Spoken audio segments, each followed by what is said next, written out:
Ассаламу алейкум. Лечо салатын дайындаймыз. Ең алдымен қызанақтарымызды жуып тазалап, ет тартқыштан өткізіп аламыз.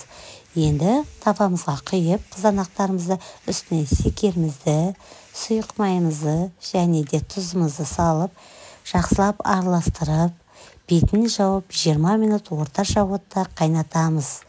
20 минуттан кейін үстіне болгар бұрышын салып, араластырып, бетін жауып 20 минут тағы орташа отта қайнатамыз. 20 минуттан кейін үстіне осындай горошок перецімізді және де уксусымызды құйып, жақсылап араластырып, бетін жауып 5 минуттай қайнатамыз. Енді салатымыз дайын болды. Дайын салатымызды 30 минуттай суытып, кішкене банкаларымызға құйып шығамыз.